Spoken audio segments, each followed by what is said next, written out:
I think by now all of us have heard a lot and more about the power of why and how we should have a purpose behind everything that we are doing, and we should question the real reason why we are doing it, right? Even as we talk to our children or talk to other people, at least at a younger age, I think it would be better for me to tell my child the reason why he shouldn't touch a hot stove rather than don't touch the hot stove. Because at the core of human beings is curiosity. So the time I tell him don't touch the hot stove, he will want to touch the hot stove even more. It will he will urge to touch that hot stove. So what do I tell him? I usually, as a parent, tell him a consequence. If you touch that hot stove, you will get burnt. As a child, he doesn't understand the pain of being burnt. And a lot of times in life, we don't understand the pain, and therefore we are not able to understand our parents when they tell us not to do something. Don't drink, don't smoke, because it will hurt you. If we cannot see it, we don't know. And so we go one step further. Don't touch the hot stove because it will burn you and you will have to go to the doctor. Zia's not gone to the doctor often. So a lot of times in life, because we've not had experiences, we don't know. Don't act like that because it will impact your relationships in the future. It's something that a lot of teenagers like, and we were told. We don't know what that means because we don't know what relationships really are at that point of time.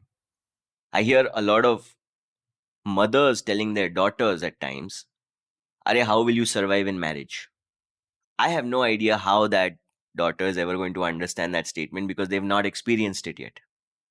So then I go one step further. Zian, don't touch that stove because it will burn you. You will have to go to the doctor and you will have to get an injection. That's it.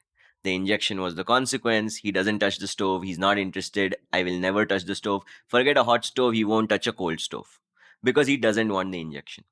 So at a younger age, a lot of times, the why actually gets connected to the consequence.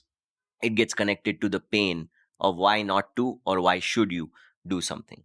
And I feel that as we are talking more and more about why today in today's world, and everyone talks about purpose and vision, I kind of go back to so one of the more interesting books which goes beyond why is Mark Manson's book of the art of not giving a fuck or something. So it's an interesting book, and somebody gifted it to me actually. I don't know why they thought I should be gifted that book, but somebody gifted that to me, and it's somebody who's worked with me for many years. And if they ever hear this podcast, they'll know who they are.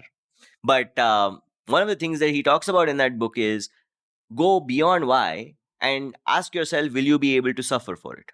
Like, he changes the question. And it's kind of like treating yourself like the child, of saying, don't just think about why and purpose and think about experiences and things that you haven't really experienced yet. Think about it as the pain. Will you be able to take the pain? And I often think about that because and it comes to also back to parenting, that what is the purpose of having a child? And I'm going to pause here because I hope people listening to this will actually want to think about this question. Is it because the society wants you to have a child? Is it because your parents have been pushing you to have a child? Is it because you love children? Is it because you're bored and you need one more person in the family? Right? And this sounds funny, but a lot of parents have the discussion of the second child, saying that the first child is getting bored, so we should have the second child. Right? Is that a good purpose or not? I don't know. But the question that Manson asks about, are you willing to suffer for it?